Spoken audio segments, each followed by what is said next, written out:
So Nicole, Laurenne, thanks so much for joining me. So good to see you. And Yes. and again, I know I mentioned this initially, but thanks for a killer show last week. As of the recording of this, got to see you right in my neighborhood. That club was so cool, the Sardine. My only connection with San Pedro before that was Mike Watt, Sure.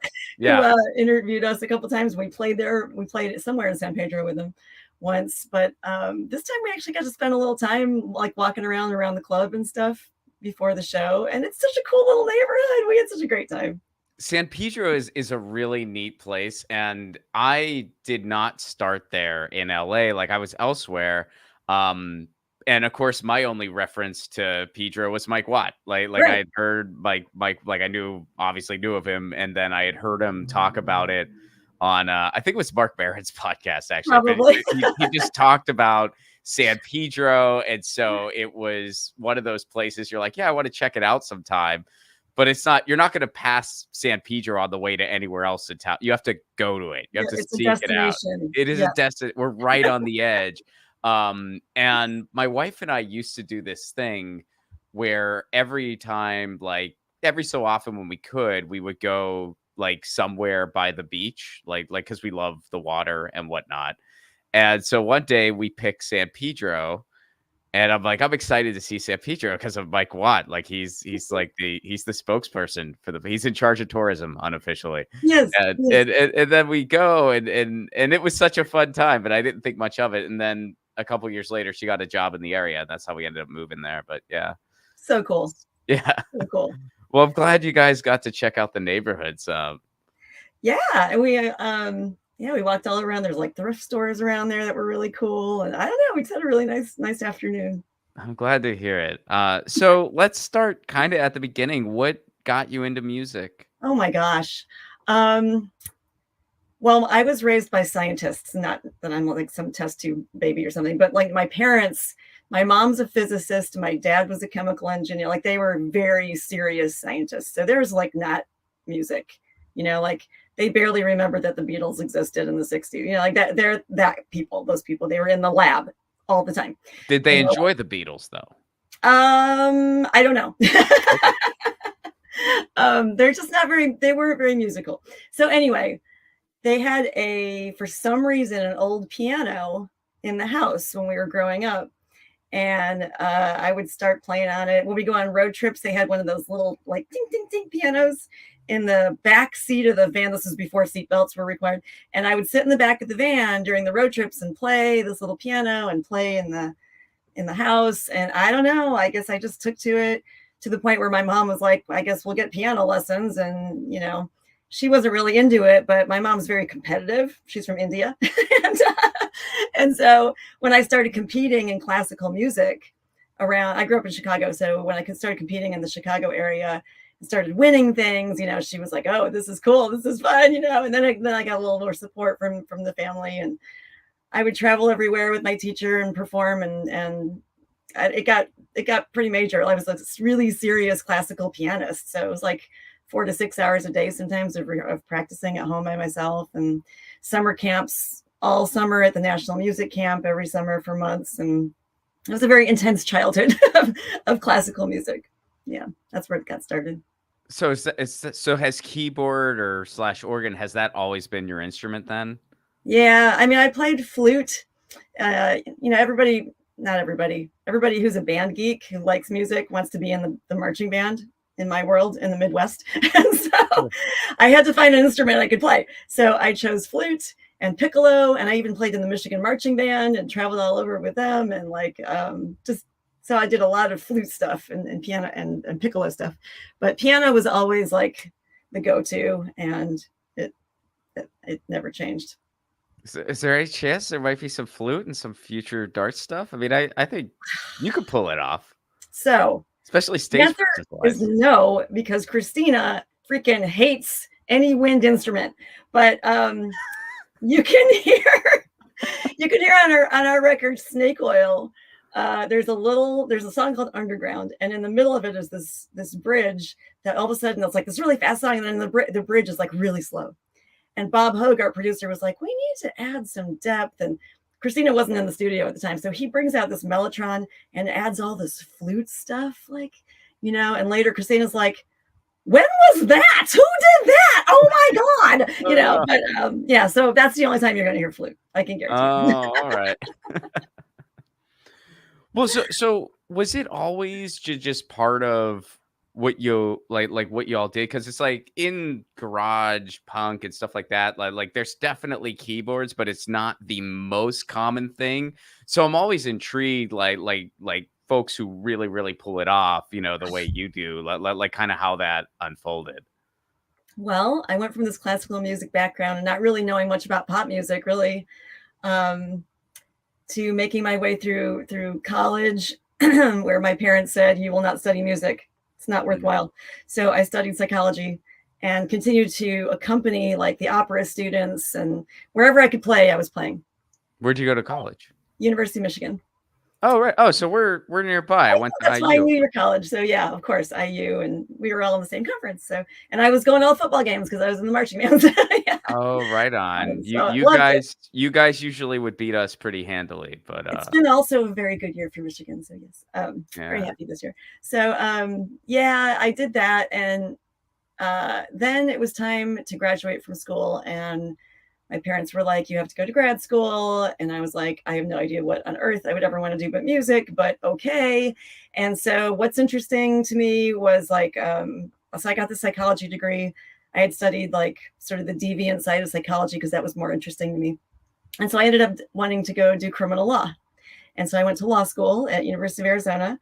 And it seemed like as I went through life, like when I had a lot of time, I did classical music because I had time to put in the hours and keep the chops up. And then when I had a little less time in law school, I played in a jazz trio. And that took a little less time because it was a little more free form. I didn't have to study the notation and things like that. And then when I graduated from law school and became a lawyer and I had like no time, I did like rock because I only have to know a few chords. And then when I was really busy and I became a judge, I went into punk rock where I could basically scream and play two chords and lie on the floor and nobody cared. And so that's kind of the evolution of my music.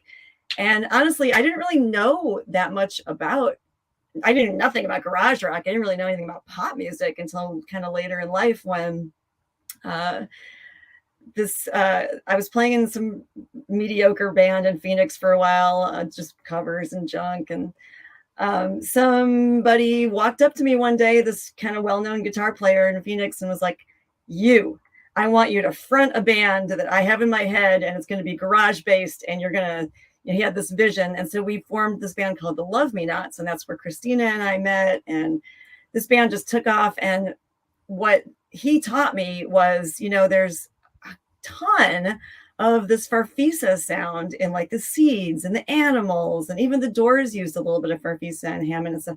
Obviously they used Moog and things like that, but so the keyboards were really heavy, question mark and the Mysterians, like they were heavy in garage rock. You just had to find your niche. And so when I discovered that, I was like, oh my gosh, I have a place in this music. This is amazing. And I bought a farfisa, an actual farfisa, not just like a Casio, but actually a farfisa on eBay. And I don't know, it just took off from there. The instrument immediately connected with me. It's really obnoxious sounding. It's really loud. It sounds piercing if you're not playing with a band. So I don't know, kind of like a piccolo, and, because I'm drawn to this nastiness. But yeah, so that's where it took off. Well, I love the way y'all use it. I mean, Thank I you. really, obviously, I'm a big fan of your music, and I also just, on stage, you all have an amazing stage presence, and you almost, it's so fun, like watching you almost become one with that instrument, like you dance with it, kind of like that's really cool. Like not everybody does that, and I just thought that was so cool to watch. I don't like going to shows and being bored.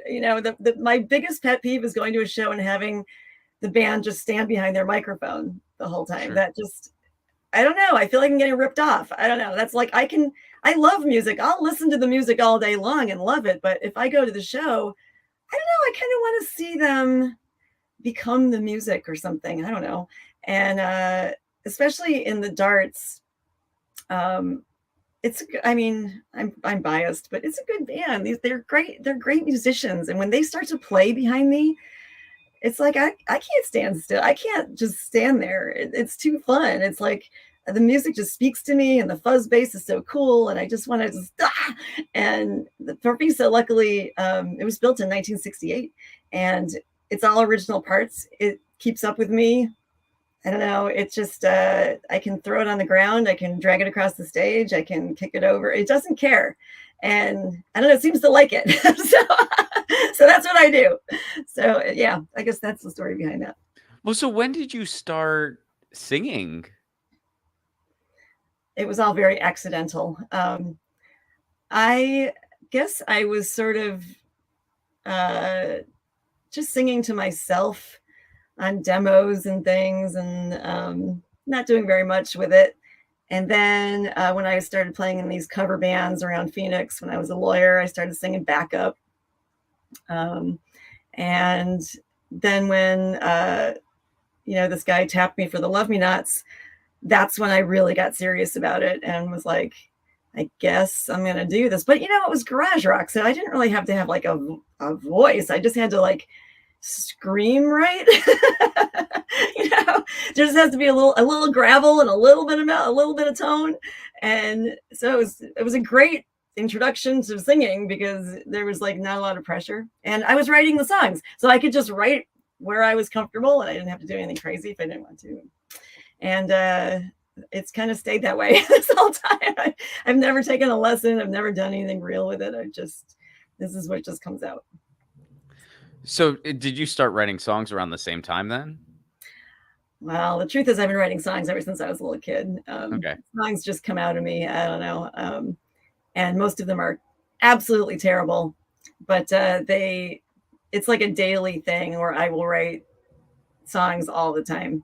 So yeah, I'll be sitting in a van. I'll be standing in the kitchen. I'll be on tour and backstage. I don't care where I'm at. I bring out my phone, voice memos, and if a melody hits me or a lyric hits me or a riff hits me, I'm just going, sorry, there's a train going by. I'll just, la la la la la, I love you, blah, blah, blah, blah, blah. And then all of a sudden there's a song. What usually comes first? Almost always it's a bass line. Really? For some reason I start with bass. I don't know why. I even took up bass for a little while just because I love it so much, and I'm just not a string instrument player. My fingers just don't go there. So I gave up quickly, but I hear it in my head. Maybe it's from playing the left-hand piano. I don't know. But to me, that's the core of everything. If you have a good bass line that just kind of grooves, then all of a sudden you hear the kick drum part and you hear the snare part. And all of a sudden a melody comes out of your head, your voice. And then the last thing I do is the keys, which to me is just like a little frosting. It's like a little decoration on top. It's the very last thing. It's an afterthought. So to me, it's all the bass line, whether I'm writing jazz and I have a solo project, whether I'm writing my solo project, whether I'm writing for the darts, I do a lot of session work for people. No matter what I'm doing, it seems like I need to be grounded in that bass line first. So fast forwarding to the darts, like how did that just form from the other band or what's sort of the progression there? So I ended up marrying the guitar player who tapped me for the Love Me Nots. And we toured the world. We did amazing things. It was beyond any expectation that we ever imagined when we started that thing. And yet, as it is wont to do, the marriage dissolved after about 8 years of all that intensity. And at the end of it, it was like me and Christina standing there going, well, we're not done. We still have stuff we want to do. And we've always talked about how fun it would be to have like an all-girl band that would be like a slumber party we could take on the road and, just see what that's like. Let's empower ourselves here and just do this, and I don't want to get all female, but there really is a difference. There really is a difference when you're in this culture. For some reason, I hate to be this person, but I mean, there is a lot of mansplaining that goes on, and there's a lot of arrogance, and there's a lot of I don't know, expectation about what women are, what women can do still. You know, I was raised by a female physicist who came into it in the 60s in a sari from India, you know, like she broke every barrier on earth. So to me, it still shocks me that these stereotypes even exist. I can't even get my head around it, but they do. They do. And they were even in our own band, they existed to some small degree. So it was really cool to have this concept and tap some of our favorite players out there in the world who were female and just go, you know, we're gonna try this, and it might turn into something, it might not, it might just be a side project, it might just be a single, I don't know. And within 6 months we had written 2 EPs. Dirty Water Records had signed us in London. We were already going to Europe all the time. A year in, or a year and a half in, Jello Biafra was at our show and signed us to his label. Like, it just, Mm-hmm. and I think it was because we were having so much fun. One of the first things Christina and I said to each other when we started this was, we're gonna have 2 goals. We're gonna see the world, which is, we love to travel, so we just want to see everywhere, and we want to have fun. You know, and if you don't put that on the mission statement, it gets lost like really fast in the world. You know, everyone knows in whatever line of work you're in, it can get, especially if you're serious about it, it can get intense very fast. And it can be all about the finances, and it can be all about the promotion. It can be all like, whoa. But if you have somebody next to you, for me, that's Christina, who's like, dude, I know we have sound check in an hour, but we have to go see this castle over here. We're in Europe. Let's go see the castle now. You know, fun. It's a great reminder, and you end up not forgetting about life, you know? So that's Oh, been totally. really cool. Yeah. No, honestly, I think that's sort of the exact mission statement that I had when I, tried to do comedy for the first time. I was just like, I wanna see the world and I wanna have fun, and Yes. hopefully that works out. Yes. Uh, I'm so telling you, when it starts to come together, it really works out. Sure. Oh, absolutely. Well, so it's interesting to me how quickly you guys started really catching on in Europe, and I wanted to talk a little bit more about that. And I know as of the recording of this, you're getting ready to head to Europe soon for a pretty extensive tour. Um, how Yeah. how how is that kind of like unfolded? I mean, I know that there's sort of the general things that apply whether you're like a musician, a comedian, whatever, that they just fund the arts better over there, so that's part of it. But what really what really sort of caught on over there? I wish I had a good answer to that. When the Love Me Nots formed, we even started our own record label. We did everything DIY because, you know, just because. And I wanted to go to Europe. Honestly, that was one of my goals. I was working as a judge. I could finance it, so I was like, break out the credit cards. We're going to Europe. I'm going to make some calls. I don't care if we play the crappiest dive bars in the whole world. We're just going to go. And so we got on a plane, and I booked us a couple of shows, you know, around Europe on my own dime, just to have the experience, not expecting anything. We ended up playing around a little bit, and then before our Paris show, we were playing at this place called La Boule Noire, where it was pay to play. Like, you had to rent the room and everything, and it was expensive. And I had written to like a few record labels and stuff out there, and just like, I don't know, we'll see what happens. Let's see who shows up. So I get this email from Bad Reputation Records from the south of France, and this guy is like, I don't know who he is. I don't know anything about the label really, except that they have a lot of bands on the label. And he's like, I'm going to come to your Paris show. Meet me an hour before the show if you can, and we'll talk in the green room. I'm like, awesome. So my whole band is jet lagged. They're all sleeping. Nobody wants to go. Everyone's like, I'm too tired. I want to go to bed. This is never going to turn into anything. But I'm like, that's it. I'm going. So I dressed in my gig clothes, and the Love Me Nots, we were dressed in these little go-go outfits and these go-go boots, and my hair was up, and I'm walking through like the sex district of Paris, like by myself. It was like this ridiculous story, you know, not knowing who I'm going to meet in this crazy place, walking down alleys. I don't know. And I get there, and his name is Eric, and Eric and I sit there and talk, and he's like, I love your band. You've done some amazing stuff. You recorded with Jim Diamond. You've done all this cool stuff. I want to sign your band. So I'm gonna record this show and let's get going. And I'm like, oh my God, this is happening. I don't know why, and there were a whole bunch of people at the show or anything like that, but it was this tiny show. And we got signed to this label, and it turned out to be the best thing in the world. Like, he had massive promotion.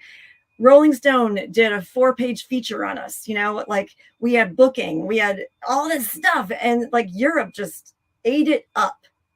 And so when the Darts formed later, it was like we already had that foundation that I could draw on, and I could just write to all the people that liked the Love Me Nots, and it was like instantaneous. They were fans. It's different than the Love Me Nots, but it's they were there for us. And so we've just sort of built on that and never look back. And you're right. They do, like, the culture of music in Europe is completely different.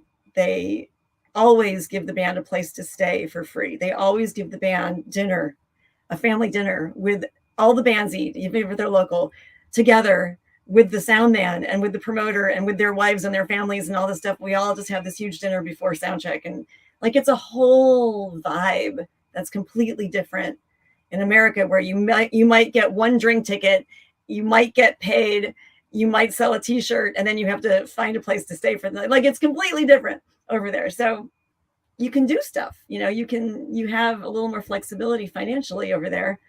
And then the people at your shows aren't a niche. LA. You play to a niche. You play to the garage people, or you have to play a punk bill and play to the punk people. In Europe, it's just not like that. You have reggae people there, and you have people from, literally from the Farfisa factory in Italy, and they're like 85 and they come to our shows and they're rocking out, like, it's everybody. They bring their kids. We just played in Porsgrunn, Norway, an all ages show where I was on stage holding babies while I played. Like, it's totally not like America at all. It's so fun. And I don't know. It's just, not only do they love us, we love them. It's culturally, we just love it. And so, yeah, it's a big mutual love affair. Do you have a favorite country? Well, it seems like France gives us the most support. We have our booking agent there, Adrenaline Fix Music, who is our lifeblood. This man, Ludo, who runs Adrenaline Fix Music, has changed our lives. He'll book literally 100 shows a year for us there. And they're all great. He books my solo project. He believes in us. He gives us a place to stay if we're off tour there. He believes in us so much. He's our brother in every possible way. So that's France. We also, Melissa is our guitar player who plays on all the records, but she can't tour very much at all because of her job. So we have a guitar player in Paris, Louise, who steps in and does all those shows, hundreds of shows with us. She even designed all of our artwork on the new record. She does all our flyers, all our posters. She's part of the family too. So we have a French publicist. France is just, it's taken us under its wing. And even in our past bands, we always did well there. Like, we got signed, the first time I got signed was in Paris, like, it's a very special place to me. But we're still learning Europe. We just played Scandinavia for the first time last summer, and it was mind-blowingly epic. They're making waffles for us backstage. Like, it's crazy. Like, it's like the most fun thing. And this year we're doing 10 dates in the UK and Scotland. And I don't know. It's just, there's a lot to do, a lot to see. Yeah, you realize just how freaking big the world is. Yeah. And then because like I did the road as a comic, I did the road full time for like 5 years before I moved to LA. And, as I've expanded things and, like I did the Edinburgh Fringe last year and, starting to do more worldwide. And I'm just like, how did I play these same towns twice a year back in the day? What was I thinking? Like, there's so much to see. What was I thinking? And had to keep the bills but paid. it's also good to like immerse. It's really fun, especially when you tour a lot, to just stay, like, oh, we have a day off and we're going to stay in Copenhagen an extra day. Oh my God. And then all of a sudden you get to see stuff and you get to meet people. And so, yeah, there's that too. So Yeah. So I wanted to talk a little bit about your time as a judge. That's sort of an interesting other gig to have. Is that I'm not even totally clear how one gets to was it because you had a law degree or how did Oh, that it's happen? the weirdest story that I'm going to tell you right now. Um, so as you heard, I wasn't really fully into the education I was getting because I wanted to be a musician. You know, that's what I do. That's what my blood tells me to do. But I have these parents who were like, do something worthwhile. And okay, okay, I can get behind that. It was all right, made it work. Fussed about it every day, but it made it work. Got the education, got the degree, is what Leg would say, and got the big D. And when I graduated from law school, my first job was because I was not good in law school, by the way, because I was playing in all these jazz bands every night and my grades were horrible. And the only thing I excelled in was like mock trial. I was winning all the oral argument awards and stuff. And all these really smart kids were like, how are you doing? Like, what are you? But those, like in the courtroom, I could perform. That was my thing. And so when I got out, I was like, I need to be in the courtroom doing criminal law. That's where my talent will lie. That's where my interest lies. That's where I'm gonna go. But there was a hiring freeze throughout, like most of Arizona at the time, right when I graduated from law school. So I really wanted to be a public defender.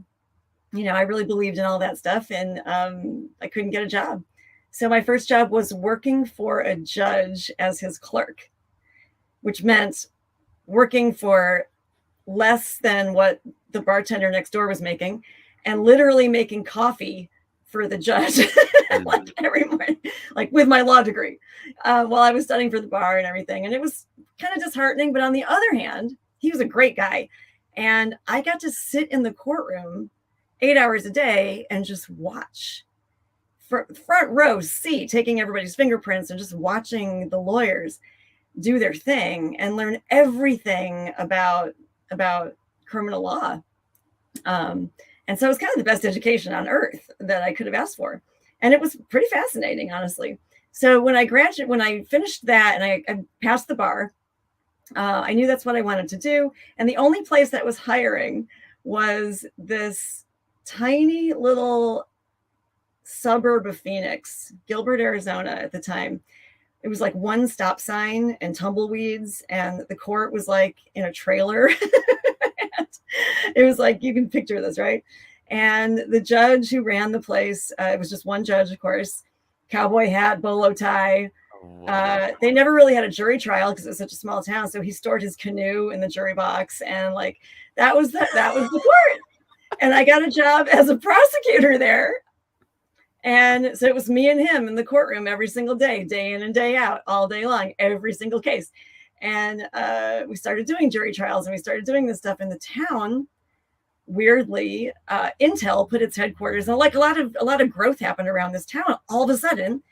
And in like the mid 90s, it became the fastest growing town in the United States, according to USA Today, right? So it exploded. And here I am in this trailer court, not knowing what I'm doing. The town explodes and they need another judge. I'm 27 years old, you know. I'm newly married, basically, and they needed a judge. They paid nothing still, and so they put me as this judge in this trailer. I took the job. Nobody wanted this job. It was still paid horribly, right? And so I took the job, and got pregnant pretty accidentally right after that, and had twins. And so here I'm a judge with twins in this very fast growing town, trying to keep up with everything, still wanting to do music more than anything, and doing music on the side as much as I possibly can. And, playing in cover bands. And that's how it happened. And I just kept that lifestyle going as much as I possibly could, and playing in one band after another, and like two little babies crawling around over the patch cords every day. And like, I don't know, it's just, that was my life. My parents helped a lot with the kids, and there were divorces. I've been married a lot, and we made it work. And when the Love Me Not started touring a lot, my kids would go be with their dad or be with my parents while I was on tour, and I would use all my vacation time and all my sick time, and I would just make it work. So you do what you got to do. That's amazing. I mean, that's an amazing story of just, juggling a lot of stuff. It was a lot of stuff, but everything for a reason, I guess. Looking back, I can be, and maybe I am still a little resentful that I didn't do the music right out of the box full time. And I never let my mother forget that. but maybe she was right. It paid for a lot of stuff, and it gave me experiences I never would have had. And the stories of people's lives that you hear in a courtroom every day, there is no substitute for that. Getting a card in the mail 15 years into your legal career when you're exhausted and you're up all night with twins and you're issuing search warrants at 3 a.m. by phone, and you're kind of like, why am I doing this? This is hard and this is tiring. And then you get a card in the mail from somebody who's like, dear judge, you changed my life. I'm off drugs now for the first time ever. I have a wife and a kid, and my kid just graduated from college. I don't know, like all of a sudden, okay, all right, maybe there's a reason. And then I write a song about it. That's awesome. So that I don't know. It's like I could get all wax poetic about it, but there have been a lot of moments where it's been a good thing. It's been a good thing. Well, and it seems like since you've mentioned her a few times, it seems like your mom's pretty supportive of what the Darts are doing now. She I is mean, now. that's her in the Instagram, right? It took a while.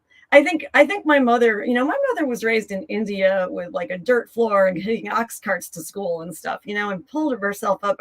I understand the fear that you have when you're raised like that you're going to lose it all and end up with nothing. And it's really scary. So you want your kids to be financially secure. I get that. It is terrifying to come from that background and think that maybe it was all for nothing. So I understand. I do. But also in America, it's different. You can make a life. My bandmates don't have college degrees, and they don't have a day-to-day, they don't have a pension plan. They don't have, they don't barely have health insurance because thank you, America. But they're making it work because they love the music and they're making a living and they're raising kids too. And they're doing all the stuff, and so you make it work. You can make it work. So yeah. No, I mean, that's very, very motivating. And I also, I really love I saw on your guys' Instagram that your mom asked Jello Biafra if you were doing a good job for him. And I mean, that was such a sweet thing because you could. My mom is still asking for my report card to this day. That's happening. So great. Well, and the funny part is, it's like, I mean, he's done this show before. I could picture him answering that question and just Oh yeah, you can. Oh yeah, you can. For like 45 minutes. Jello does not mince words. I love Jello. He has a huge place in my heart, but the man does not issue praise. Okay. Like not often anyway, not often. And he's right. Like he is very brutally honest. And so, yeah, when my mom asked him, how is Nicole doing? She's expecting an A+ report card. Like I used to get in school. Right. No. It doesn't work like that. Jello's like, well, let me tell you what we should have done differently on the last record. Oh, no. And he talked to her for like an hour. And she comes back at me. She's like, I don't think Jello was very happy with the work you're doing. Oh, no. I'm like, he's fine. We're fine. That's brilliant. So I'll tell you, this is sort of a fun story I wanted to bring up.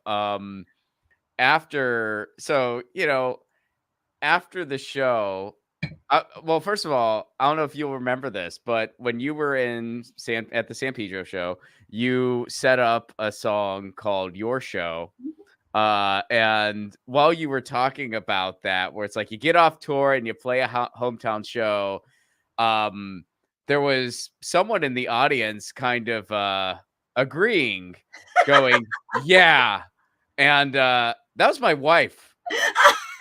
That was my wife.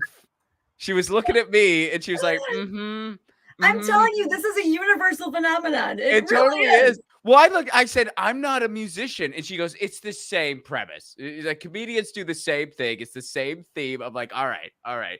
But yeah, she was I already the love your biggest. wife. I already love her I'll let forever. her know. Well, she's Yes. a big fan of you guys. So yeah, but it was so funny. And then after the show, she goes, "I think your show is my new favorite song ever. I think it's just the greatest song ever. It's the greatest song that ever existed." You know It what's is a funny? wonderful song. I wrote that song for Snake Oil, like during the pandemic. And Jello, uh, I gave him like 30 songs for Snake Oil, and he chose 9 or 13. I don't know. He's Jello. So anyway, that was not one of them. And then we go into the studio the morning we're recording Snake Oil. The first day, we've blocked the studio out for 3 days to do this whole record. And he calls us on the phone. He's like, "You guys, I've been thinking. You need to add 3 more songs to Snake Oil. We need to make time in the studio, and your show and Hang Around. We need those on this record." And I'm like, "No, we don't have time. We didn't rehearse. We all flew in for the recording. We can't do it." So he's like, "Okay, well, after this is done, get back in the studio and let's do those songs." So that's why we immediately went back into this. That's one of the reasons we went so fast back in the studio, was to do Your Show and Hang Around as quickly as possible, because he loved those songs and he was right. Like they I think Christina said the first time she actually read the lyrics, she actually started crying a little bit, because we date musicians too. It's hard. It's so on the nose for anybody that's a live performer, touring performer, etc. It's so yeah, it's such a fun song. Yeah, Thank I you. love that song. um, but well, so I also wanted to ask you. You mentioned this a little bit, and especially or mentioned this a little bit on stage at the show, and especially your history as a judge. How do you feel about what's going on in Arizona right now politically? Yeah, I think the way I mentioned it on stage wasn't the most tactful. but, um, Very appropriate, though. well, Very, very. I try not to get too political publicly, because it's just my nature. Number one, I'm just not a very confrontational human being in my life. But number two, I was trained as a judge for all those. I was a judge for like 20 some years, and you're not allowed to take a public stance on anything. So Mm. this is all in the last couple of, this is new territory for me to even be able to talk about these things out loud in public. But so I still try and keep a low profile. I know that my fellow judges have a really tough job, and I understand legal precedent. I understand why they decided what they decided. I understand why you have to make these decisions that people don't agree with. I understand that the branch of government, the legislative branch, made rules back in the 1800s that we don't really like. They don't really apply anymore. But until those rules change, this branch of government is a little bit locked in. I get all that, and it's kind of nobody's fault right now, except the voters of Arizona need to get in there and make a change. And I don't speak for everybody. I mean, to be very TMI, I got pregnant accidentally, and when I was trying to be a musician and a judge, and my kids know this whole story because I have daughters, and I was very honest. I've always been very honest with them. And even my dad said to me, you don't have to go through with this. There are options that you have. And for me, even with all my beliefs about it's my body, I'll do what I want, blah, blah, blah. For me, I was like, oh my God, these are people inside me. I can't do that to them. Like, it was very real to me. All of a sudden, I couldn't, like, I had to see it through. That was me. And luckily, being severely premature and a lot of things that happened with them, and it was not going to go well, supposedly, everything turned out. Not, thank God. They're healthy, they're happy, they're brilliant, they're musicians, they're great, they're wonderful. but a lot of things could have gone wrong. I could have made different decisions. I don't fault anybody for making any decision that affects their own body in any possible way. It's such a intimate, personal decision. And I really do hope that, and I have to say that if men were the ones getting pregnant, I really think the world would be different, because until it happens to your body and you realize that as a female, biologically, this being needs your body to survive, but the man can kind of walk away. Biologically, that is such a different stance, that if women had been making the laws all that time, they would have taken that into consideration. The men kind of don't have to think that way. I don't maybe fault them all too much for that, because it's a really different mindset. Until it's your body, you don't really know what's going on in your own head, and they'll never have to deal with that situation. But I would love to see women making these decisions because it's their situation, and if they disagree with me and they want different rules, whatever, but at least they're the ones making the decision. I would like to see that. I hear you. Yeah, I hear you. When I was not super young, but relatively young, I asked my mom, I said, what is pregnancy like? And, my mom is not one to mince words, especially when it comes to something like that. And she That's why says you're a comedian. probably, yes, yes. And so everything we do comes from our mothers, believe me. Totally. Well, she told me, she goes, imagine trying to squeeze a banana through your penis.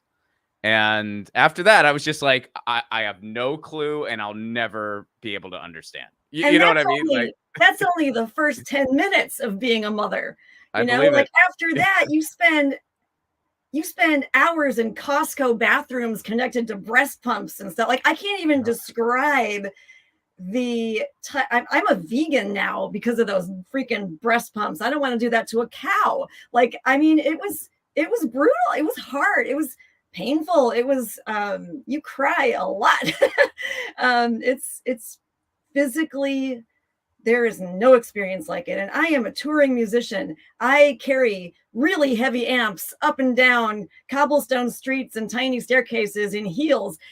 After playing all day and sitting in a van, I know physical hard labor. Motherhood is the number one hardest thing you will ever do in your life. It's also very rewarding, but this is not a light decision to make, and your kids, if you drop the ball and you can't just not breastfeed them one day, you don't, sorry, that's the train. You don't have that option. You can't take a break. There is no vacation day, And so it's, I don't fault anybody who's just not up for it. And I kind of wish more people would make that decision carefully, because I think we would have better kids and safer kids and happier kids in the end. If you're going to do it, you got to be all in. And for some reason with me, the minute I had this little mental vision of these two people inside me and them needing me, it my brain shifted and I was like, okay, I'm in. Whatever it takes, let's do this. And you said that they do music now, they're into music. My kids are the most amazing human beings on the planet to me, and I'm biased, I know this, but one of them's a neuroscientist and the other is a psychotherapist. They are the most amazing human beings. They're my best friends. When I was lying in a hospital bed, there's a long story because they were severely premature and I was on bed rest for 8 weeks and they weren't supposed to make it. They were supposed to have cerebral palsy. They were supposed to have, it was like this horrible horror story. They were born at 1 pound each, it was brutal. I didn't know that was possible. I know. There's a lot of story. They're in medical books and stuff. They were miracles. And so the fact that they even exist is amazing. The fact that they are my best friends, the people I call when I need something and they call me, is the coolest thing ever. I can go to coffee with my kids and it's just the greatest thing. So yeah, they are really cool people and totally different. They're identical twins. They're the most opposite human beings you'll ever meet. Um, Zoe lives in Cincinnati, and she is a neuroscientist and a jazz upright bassist and vocalist who is mind-blowingly talented at both. Margot is in Ann Arbor, Michigan, and she was the singer in a rock band. Actually, Bob Hogue, who produces the Darts records for many years, was the drummer in her band. That's how good of a band it was. She like blew the doors off everything. She won awards, all this stuff, and now she's a therapist, and that's her life. And but yeah, they're just my little golden children. So, yeah. That's so cool, and yeah, and that's amazing. I can only imagine what that was like going through Oh, that emotionally. I mean, I became an uncle for the first time recently. Oh, thank congratulations! you. And there was and she's fine now, but there was an issue, when she was born, like a breathing issue.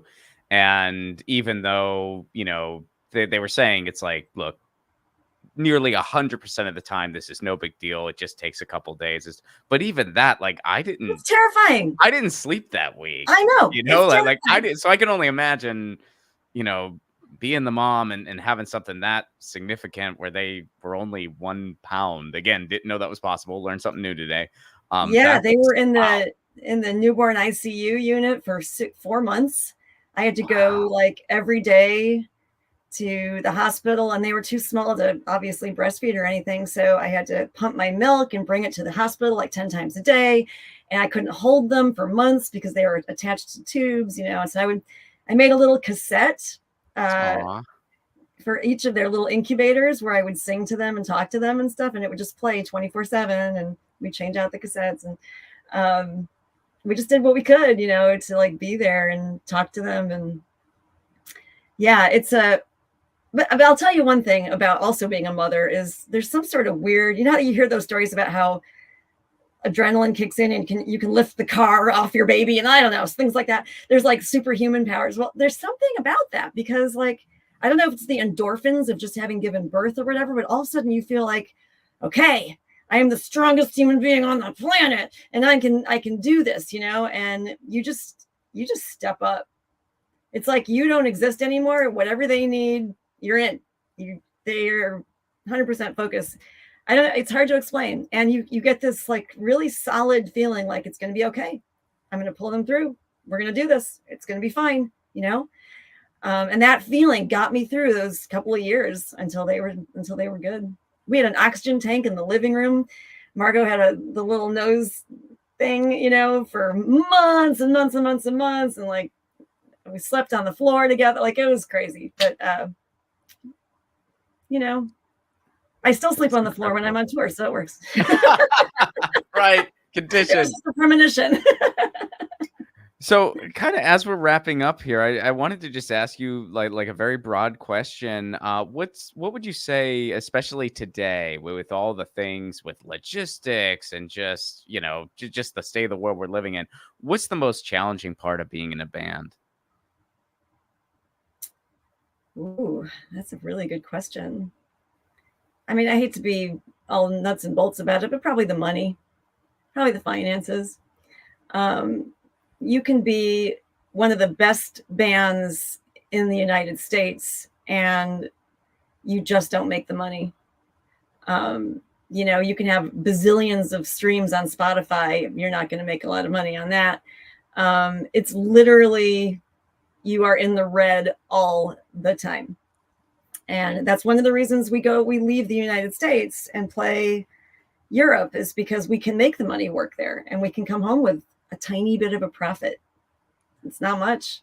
It's barely enough to pay the band, to be honest, but it's just enough. And I'd like to see all this work and talent and effort that my bandmates have. I mean, they have to get childcare when we go on tour, and they have to not work at their real jobs, and they have to have health care. And I mean, we get sick on tour and we have to buy meds. And, I'm a breast cancer survivor on top of everything. And I've had to have MRIs in France and stuff. Like, you gotta have stuff, you gotta take care of yourself. You gotta take care of your families, and the money's just not there. I really feel like people love music, but they don't value it. They don't prioritize it. And I don't blame them. It's hard on everybody. But people will spend $50 on a t-shirt, to quote Macklemore, but they won't spend $50 on the ticket to see the band in the club. And it's hard. You can't spend $50 on everything, but the experience of seeing these bands is kind of important, I think, in your life. And buying their music is important. And having that soundtrack behind the movie you love is important. It makes the scene sometimes, and it would be good to acknowledge that financially so that we can keep going. That's the hardest part. Where can people go to learn more about you? thedartsus.com, and my solo project is just starting up. That's blackviolet.com, violet with 2 eyes. Yeah, come see us, come check it out. And I'm not saying you need to buy anything, because I don't believe in that either, but just come and have a good time and enjoy the music. That's the most important thing. We'll figure out the finances, don't worry. But just enjoy your life and make it the way you want it to be. That's the way we live our lives. So do it. Well, thanks so much for doing this. And again, thanks for everything you do. I am a big fan of the band and was really Thank excited you were you. willing to do this. Thank you. Say hi to your wife.